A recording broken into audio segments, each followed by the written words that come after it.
Well, today, November 15th, 2023, uh, I celebrate, and I do celebrate, my 48th anniversary of my Minerval initiation into the OTO. So it was 48 years ago today. I took my Minerval initiation in the home garage temple of Grady and Phyllis McMurtry in Dublin, California. And I've shared the story a million times, and I'm not going to share the story today because I've got part two of this thing that I'm reading to you from Magick Without Tears. But I just thought I would at least mention the fact that for 48 years I've been in the OTO. I didn't know it at the time when I took a bus up from Southern California that I was only, I believe, the second person that Phyllis and Grady initiated, since they decided to activate Grady's letters of authorization and revive the OTO in 19 well, initiatory wise, it was just recently. I didn't know I was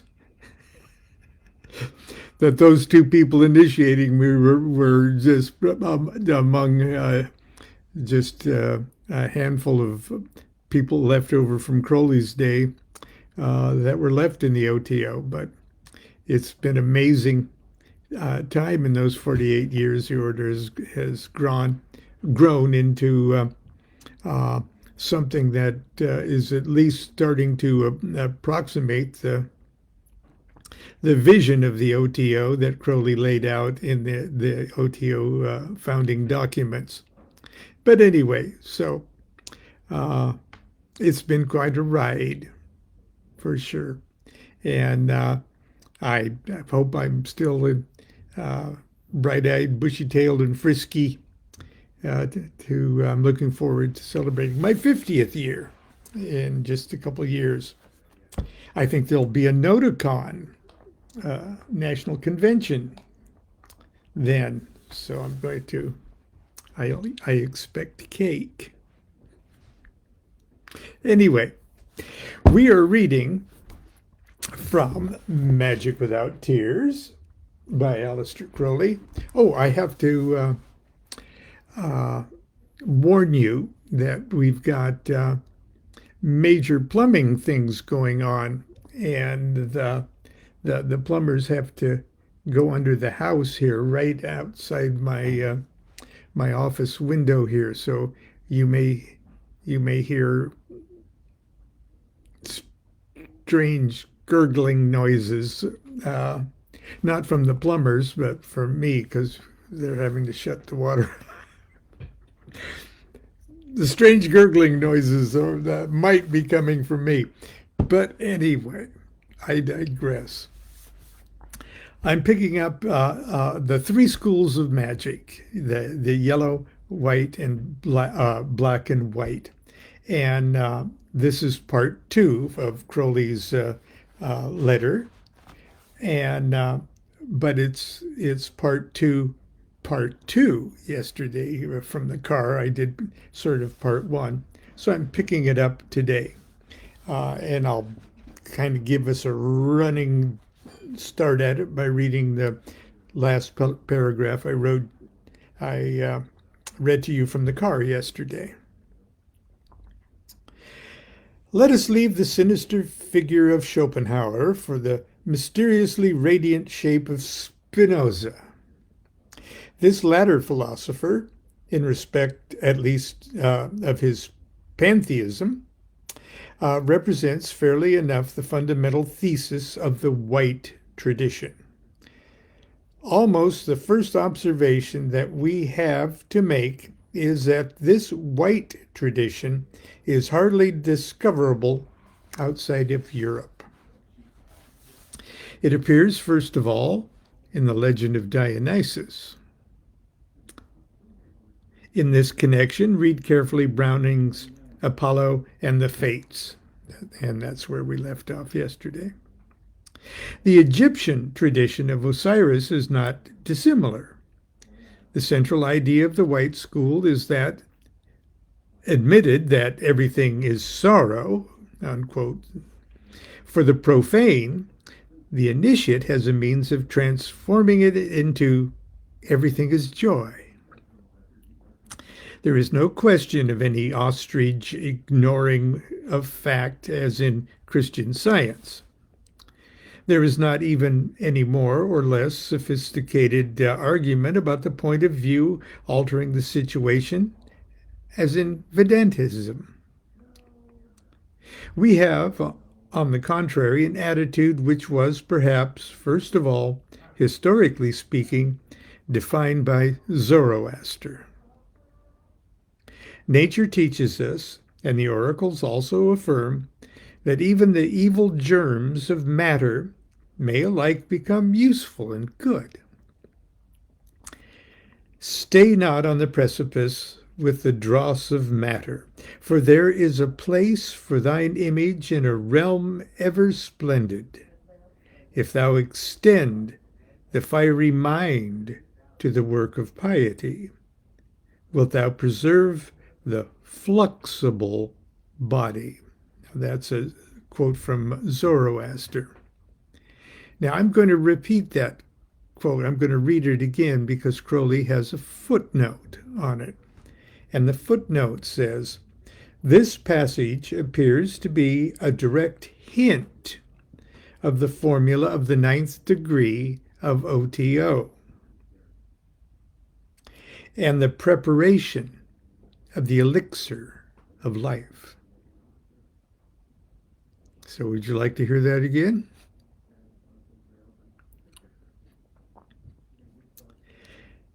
Quote, this is Zoroaster. Nature teaches us, and the oracles also affirm, that even the evil germs of matter may alike become useful and good.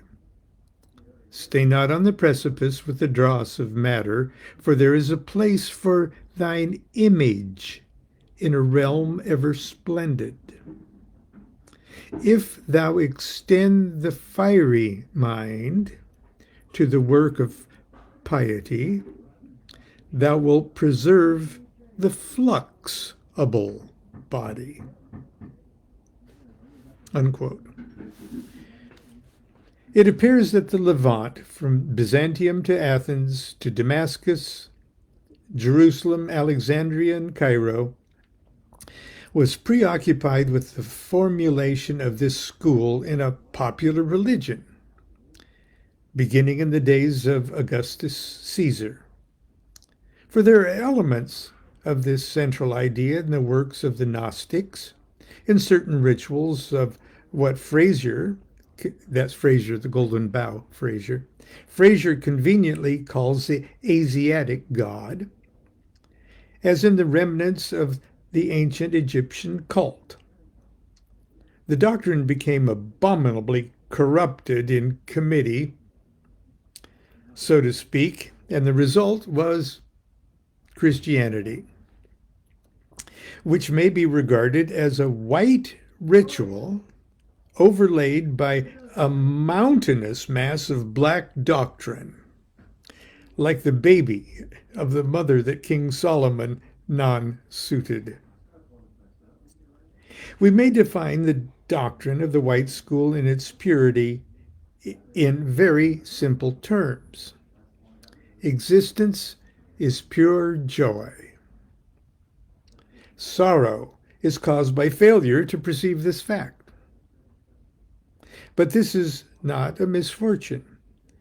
We have invented sorrow, which does not matter so much after all, in order to have the exuberant satisfaction of getting rid of it. Existence is thus the sacrament. Adepts of the white school regard their brethren of the black very much as the aristocratic English sahib in the days when England was a nation regarded the benighted Hindu. Nietzsche expresses the philosophy of this school to that extent with considerable accuracy and vigor. The man who denounces life merely defines himself as the man who is unequal to it. The brave man rejoices in giving and taking hard knocks, and the brave man is joyous. Scandinavian idea of Valhalla may be primitive, but it's manly. A heaven of popular concert, like the Christians, of unconscious repose, like the Buddhist, or even of sensual enjoyment, like the Muslim, excites his Nausean contempt. He understands that not only joy worthwhile is the joy of continual victory, and victory itself would become as tame as croquet if it were not spiced by equally continual defeat. The purest documents of the white school are found in the sacred books of Thelema. The doctrine is given in excellent perfection in both the book of the heart girt with serpent and the book of lapis lazuli. A single passage is adequate to explain the formula. And this is from Liber 65, heart girt with serpent. For your information, it's just verses 7 through 15 of chapter 2. Moreover, I beheld a vision of a river.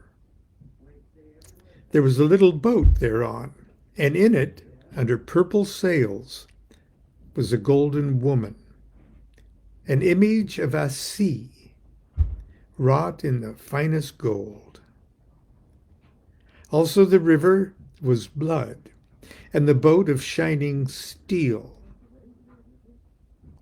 Then I loved her, and loosing my girdle, cast myself into the stream. I gathered myself into the little boat, and for many days and nights did I love her, burning beautiful incense before her. Yea, I gave her of the flower of my youth.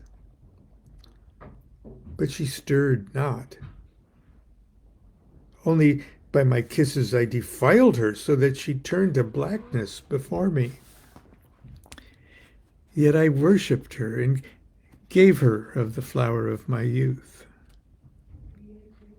Also it came to pass that thereby she sickened and corrupted before me. Almost I cast myself into the stream.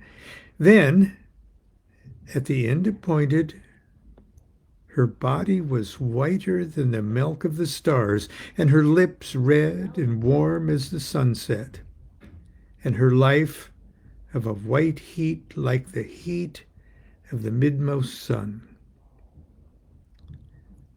Then rose she up from the abyss of ages of sleep, and her body embraced me, although I melted in her beauty, altogether I melted in her beauty and was glad. The river also became the river of Amrit, and the little boat was the chariot of the flesh, and the sails thereof the blood of the heart that beareth me.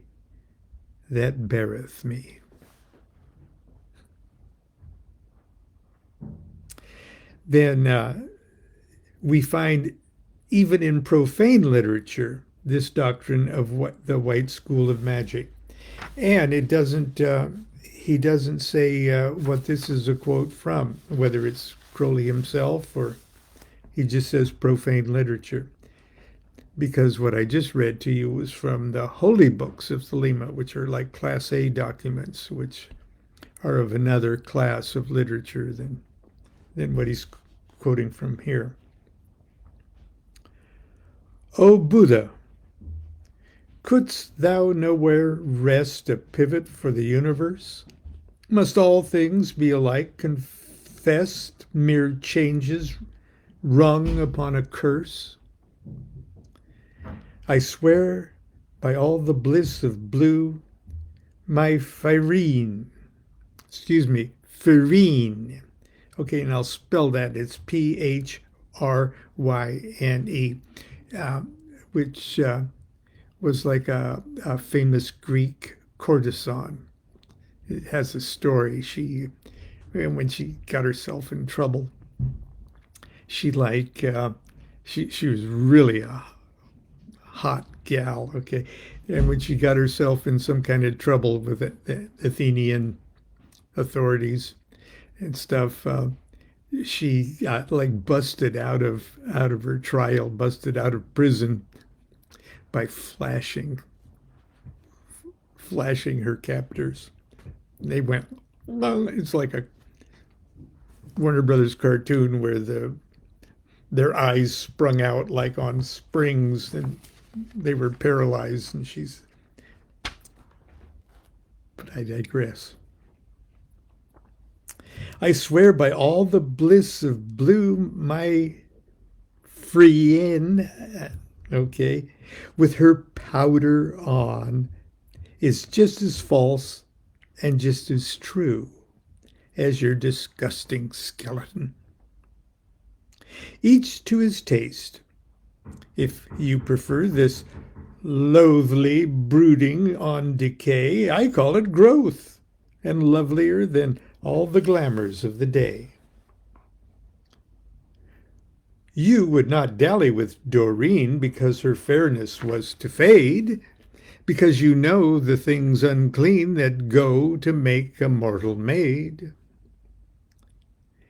I, if her rotten corpse were mine, would take it as my natural food, denying all but the divine alike in evil and in good. Aspasia may skin me close, and Laius load me with disease. Poor pleasures, bitter bargains these. I shall despise Diogenes. Follow your fancy, fair enough. At last you surely come to God. There is thus in this school no attempt to deny that nature is, as Zoroaster said, a fatal and evil force. But nature is, so to speak, the first matter of the work. And that's a quote. The first matter, it's an alchemical term. Nature is, so to speak, quote, the first matter of the work, unquote, which is to be transmuted into gold. The joy is a function of our own part in this alchemy. For this reason, we find the boldest and most skillful adepts deliberately seeking out the most repugnant elements in nature, that their triumph may be the greater. The formula is evidently one of dauntless courage. It expresses the idea of vitality and manhood in its most dynamic sense. The only religion which corresponds to this school at all is that of ancient Egypt, possibly also that of Chaldea. This is because those religions are magical religions in the strict technical sense. The religious component of them is negligible. So far as it exists only for the uninitiate. There are, however, traces of the beginning of the influence of the school in Judaism and paganism. There are, too, certain documents of the pure Greek spirit which bear traces of this. It's what they call theurgy. The Christian religion, in its simplest essence, is that of overcoming evil through a magical ceremony, the crucifixion. It seems at first sight a fair example of the white tradition. But the idea of sin and the propitiation tainted it abominably with blackness. Blame it on Paul. There have been, however, certain Christian thinkers who have taken the bold, logical step of regarding evil as a device of God for exercising the joys of combat and victory. This is, of course, a perfectly white doctrine, but it's to be regarded as the most dangerous heresies. And then he gives quotes from Romans, or references Romans 6, 1 and 2 et al. I'm not going to do that for us. For all that, the idea is there. The Mass itself is essentially a typical white ritual. Its purpose is to transform crude matter directly into Godhead. It is thus a cardinal operation of talismanic magic. But the influence of the Black School has corroded the idea with theological accretions, metaphysical on one hand and superstitious on the other, so completely as to mask the truth altogether. At the Reformation, we find a nugatory attempt to remove the black element. The Protestant thinkers did their best to get rid of the idea of sin, but it was soon seen that the effort could only lead to antinomianism. And I looked that up before, and now I forget what. And they recognized that this would infallibly destroy the religious idea as such. Antinomianism.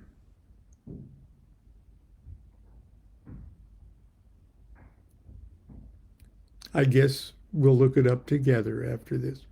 Mysticism, both Catholic and Protestant, made a further attempt to free Christianity from the dark cloud of iniquity. They joined hands with the Sufis and the Vedantists, but this again led to the mere denial of the reality of evil. Thus, drawing away little by little from clear appreciation of the facts of nature, their doctrine became purely theoretical and faded away while the thundercloud of sin settled down more heavily than ever. The most important of all the efforts of the White School from an exoteric point of view is Islam. In its doctrine, there is some slight taint, but much less than in Christianity. It is a virile religion. It looks facts in the face and admits their horror, but it proposes to overcome them by sheer dint of manhood. Unfortunately, the metaphysical conceptions of its quasi-profane schools are grossly materialistic. It is only the pantheism of the Sufis which eliminates the conception of propitiation, and in practice the Sufis are too closely allied to the Vedantists to retain hold of reality. This will be all for the present. Love is the law, love under will, fraternally 666. And tomorrow we'll pick up, we'll finish this little section of Magic Without Tears, the 3 schools of magic, the official part 3. And that'll be our Wednesday class. Do you hear the plumbers talking out there? I heard them say, it's worse than we thought. Well, we rent this house, or we lease this house, so it's the landlady's. It's our headache too, but This is an old house, and we're trying to make the best of a bad situation. Until tomorrow, continue to be good to yourself, be good to each other. Look up that word, and we'll see you tomorrow. Do what thou wilt shall be the whole of the law. Love is the law, love under will.